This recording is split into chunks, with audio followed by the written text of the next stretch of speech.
246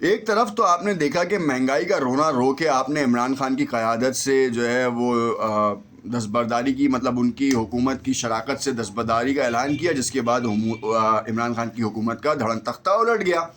اب اس وقت 12% کی مہنگائی کے بجائے اب 46% کی مہنگائی ہے، مگر آپ اس سے الگ نہیں ہو رہے.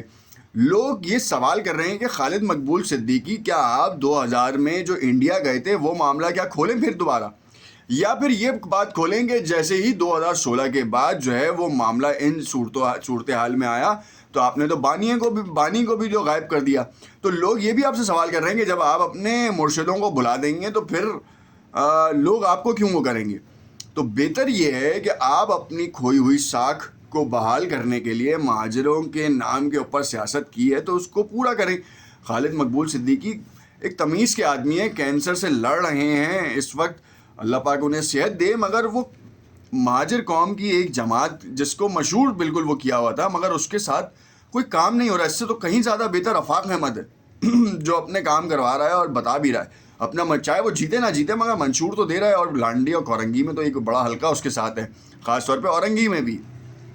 اب اس وقت اتنے اسٹیک ہولڈرز بن گئے ہیں، ایک طرف ایم کیو ایم بن گیا تو دوسری طرف جو ہے وہ اللہ بھلا کرے تو پی ایس پی اور وہ مجازی اور سارے ایک ساتھ ہو گئے، ورنہ تو ابھی حال برا ہو جاتا.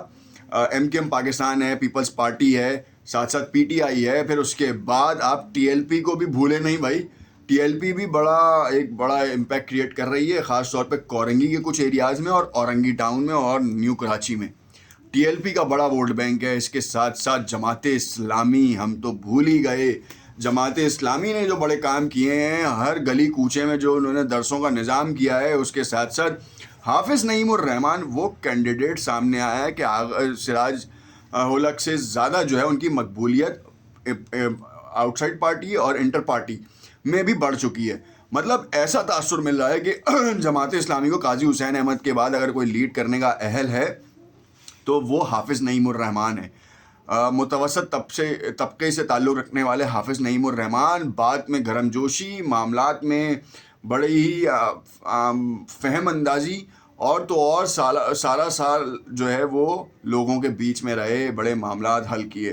پرسنلی اگر میں بات کروں تو میں ان کو جانتا ہوں مگر میری ملاقات نہیں ہوئی. گاہے بگاہے مجھے ان کے کارنامے جو ہیں وہ ملتے رہے، اور ایسے کارنامے ملتے رہے کہ کسی کا قبضہ چھڑوایا، 1 روپیہ نہیں لیا، آفس سے واپسی پہ اپنے خرچے پہ کہیں گئے اور وہاں جا کر اس کا کام کیا اور اس کے بعد وہ پھر واپس آئے گا. اور اس بندے نے پیشکش بھی کی تو کہا دعا دے دینا. تو ایسا معاملہ تو بہت کم لوگوں کے ہوتا ہے. ولی صفت آدمی ہے. ٹھیک ہے، میں کہتا ہوں کہ بہت سارے معاملات میں شاید وہ نہیں کام کر پائیں کیونکہ ولی صفت آدمی سخت مزاج نہیں ہوگا، معاملات کو جو ہے ڈنڈے سے حل نہیں کر پائے گا جہاں ضرورت ہوگی، مگر کم سے کم یہ تو ہوگا کہ کرپشن نہیں کرے گا، 1 روپیہ جیب میں نہیں ڈالے گا، جو بھی ہوگا وہ ملک کے لیے لگائے گا، شہر کی ترقی کے لیے لگائے گا، لوگوں کے لیے لگائے گا. اب اگر اس سے بھی مشکلات ہیں اور اس سے بھی پریشانی ہے تو پھر میں اس کا کچھ نہیں کر سکتا. یہ تو پھر آپ کی اپنی سوچ کے اوپر ڈپینڈیبلٹی ہے کہ آپ اپنی سوچ کو کیسے روکتے ہیں یا بڑھاتے ہیں. اب اس وقت جو ایم کیو ایم جو بھاگی پڑی ہے وہ بھی ایک معاملہ خراب ہے. جاتے جاتے ایم کیو ایم کے مصطفیٰ کمال کی حیدرآباد سے یہ بڑی اپڈیٹ آئی ہے. وہ انہوں نے کہا میڈیا سے گفتگو کرتے ہوا، کہا میڈیا کے سوالات سے کتراتے رہے مگر کچھ نہیں بتا سکتے. میٹنگز چل رہی ہیں، گورنر سندھ سے اور دیگر لوگوں سے بھی میٹنگز کا سلسلہ جاری ہے. یہ ابھی کہاں جا رہے ہیں یہ بھی نہیں بتا سکتا. ایک گورنر سندھ کی کہانی ہے تو دوسری جانب بلاول بھٹو زرداری کے پاس جانے کی بھی تیاریاں ہیں. تو خالد مقبول صدیقی جو ہیں بلاول بھٹو زرداری کی طرف جانے کے لیے تیار ہیں. مصطفیٰ کمال، فاروق ستار جو ہیں وہ گورنر سندھ کے پاس جا رہے ہیں. لاہے عمل طے کیا جا رہا ہے. الیکشن میں اگر 160 سیٹوں سے اگر لڑا جائے گا تو اس میں بھی ان کو بعید نہیں ہے کہ 30% بھی سیٹیں پورے ان کے پاٹ میں آ جائیں. یہ 30% کا بہت بڑا مارجن ہے اور اس مارجن کو کیسے پورا کریں گے یہ تو بڑا آنے والا وقت بتائے گا. اتنا آسان نہیں ہے یہ. آپ خود سوچیں نا کہ اس وقت ایم کیو ایم کی کیمپیننگ نہیں ہے. ایم کیو ایم نے صرف کیمپیننگ اگر کی ہے تو فاروق ستار کو اپنے آن بورڈ کر کے، مصطفیٰ کمال کو آن بورڈ کر کے، اور تو اور انہوں نے یہ تاثر دیا کہ وفاق سے ہم ناراض ہیں، کترا رہے ہیں. اپنی اگر کھوئی ہوئی ساکھ کو بحال کرنا ہے کراچی کی عوام کے دلوں میں دوبارہ، تو پھر آپ کو اس وقت وفاق سے استعفیٰ دینا ضروری ہو گیا ہے. اور اگر آپ نے اب بھی استعفیٰ نہیں دیا تو میری ذاتی رائے یہ ہے کہ ڈاکٹر خالد مقبول صدیقی صاحب آپ آرام کریں اور پارٹی سے کوئی ایک نیا قائد چنیں اور جس کو اس منصب پہ بٹھائیں تاکہ پارٹی تھوڑا پرفارم تو کر سکے. وہ معاملہ نہیں ہے پارٹی چلانے کا. عمران خان جیدار آدمی کام کر گیا. بلاول بھٹو زرداری کتنی آپ نے کرٹکس کی مگر اب دیکھیں تو صحیح, اب سے کچھ دیر پہلے جو اس نے انٹرویو دیا ہے اس نے تباہیاں مچا دی ہیں اس انٹرویو میں.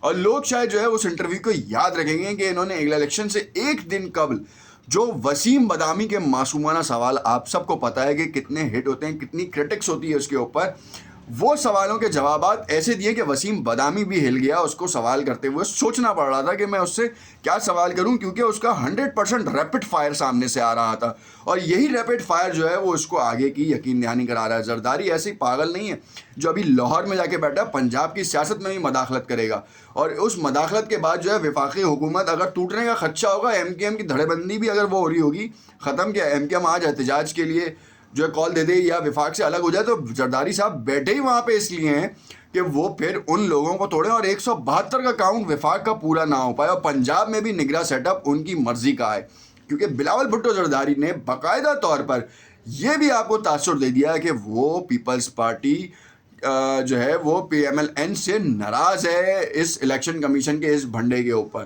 اور صوبائی حکومت میں جو ان کے ساتھ جو ایم کیو ایم ہے اس کو ناراض کر کے پیپلز پارٹی کی بات کو اگر آپ چیلنج کریں گے تو پھر آپ دیکھیں گے آپ کہاں جاتے ہیں, آپ کو پنپنے کی جگہ نہیں ملے گی. یہ ہے سارا ٹوسٹنگ گیم. اب دیکھنا یہ ہے کہ اس ٹوسٹنگ گیم کا اینڈ کہاں ہوتا ہے اور کون اس کو جو ہے وہ ختم کرتا ہے. بڑی ہو گئی تھوڑی سی چیزیں, مگر اس وقت جو ہے یہ کہانی ایسی چلتی جا رہی ہے. عمران خان کے حوالے سے اور صدر مملکت پاکستان کے حوالے سے بھی آپ کو اپڈیٹ کریں گے, کیونکہ اس وقت کیا واقعی عدم اعتماد کی تحریک کے حوالے سے آج رات ہی خبر آ رہی ہے یا اس سے پہلے ایم کیو ایم کی علیحدگی کی وجہ سے حکومت کا بٹا بیٹھنے کی خبر آ رہی ہے. دونوں چیزیں بڑی امپورٹنٹ ہیں. اب دیکھنا یہ ہے کہ کون سی خبر پہلے آتی ہے, اور عمران خان کے چھپی چالوں سے جو ہے وہ معاملہ کہیں اور جا چکا ہے. اب لوگوں کو بھی یہ سوچنا ہے کہ اپنے دکھوں کا مداوع کرنا ہے تو صحیح لوگوں کو ووٹ دیں, چاہے آپ پیپلز پارٹی کو دیں, پی ٹی آئی کو دیں, ایم کیو ایم کو دیں, جس کو دیں, مگر پھر اس سے احتساب بھی لیں.